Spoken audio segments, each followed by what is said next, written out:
Magandang umaga sa inyong lahat. Especially po sa ating mga followers dyan. Thank you so much po sa nag-follow sa aking Facebook account.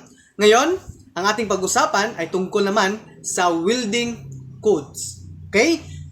Alam kong narinig nyo na ito, yung tinatawag nating 1F, 2F, 3F, 4F.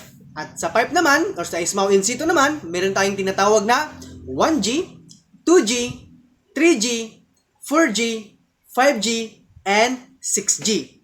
Ngayon, ito po ang welding codes, yung tinatawag na 1F. Yan po ay isang code ng mga posisyon, tulad ng 1F. Ano ba ang 1F? Ang 1F, mga kois, is ito, ang ibig sabihin ng 1F.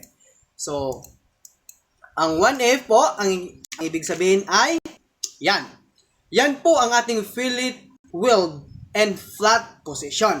So, kapag sinasabi ng mga trainers or assessors natin or yung mga may-ari ng kumpanya or mga engineer natin, pag sinasabi nilang gawin niyo po ang 1F.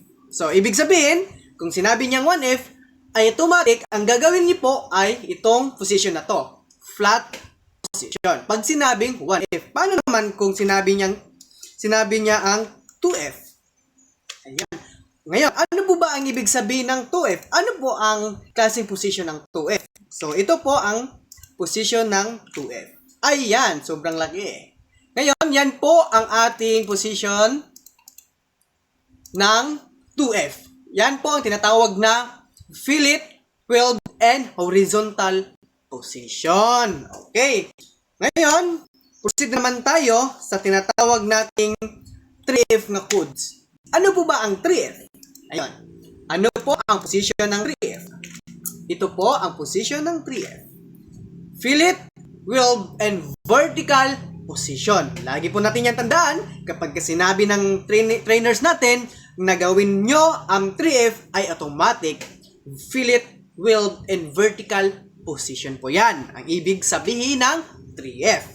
Ngayon, proceed na naman tayo sa 4F. Ano po ba ang ibig sabihin ng 4F? So, ngayon, ito po ang ibig sabihin ng 4F. Fillet, weld, and overhead position. Ayan, yan po, para sa akin po, yan po ang pinakamahirap at pinakamasakit. Masakit pa sa iniwan ka. So, ngayon, fillet, weld, and overhead position. Yan, yung overhead position. Yan po ang ating welding codes. Yan po ang ginagamit lalo na sa mga ISMAW. Lagi niyo pong tandaan na yan po ang ibig sabihin ng mga welding codes natin. Kapag sinabi ng mga trainers na 1F, 2F, 3F, 4F, alam na natin kung ano po ang ibig sabihin. Ngayon, syempre, magbibigay ako ng example. So, ang 1F po, yung po ang flat position. Syempre, pagka flat position, ilagay mo yung flat bar at naka-flat. Kaya nga flat. Yan, flat. And then kapag horizontal position naman, ay alam naman natin yung horizontal position ay pag ganon, horizontal position. Yung, andyan yan. And then ang vertical position naman, yung pataas. Yan po. At syempre, ang overhead position, yun po ang overhead. Yan. So, ngayon, proceed na naman tayo sa tinatawag nating 1G. Alam niyo po ba yung 1G ay ito po ang pinag-aaralan ng mga ISMAW in situ? 1G, yung mga pipe. So ngayon, ano po ba ang ibig sabihin ng 1G? Or ano ba ang ibig sabihin ng G? Ang G po ay tinatawag natin yan ng groove. Okay? Groove po yan. So ngayon, 1G. Ano po ang position ng 1G? Ito po ay groove, weld, and flat position. 1G. Okay? Parang ano lang din yan. Kapag 1G, ibig sabihin, flat position po talaga tulad ng 1F. Flat position din yon. Kaso, mga flat bar yon. Okay? 2G naman tayo. Ano po ba ang ibig sabihin ng 2G? Ay katulad din yan ng ibig sabihin ng 2F. Yun po ang 2G. Yun po ang ibig sabihin ay groove, weld, and horizontal position. So, alam naman natin kung ano yung position ng horizontal.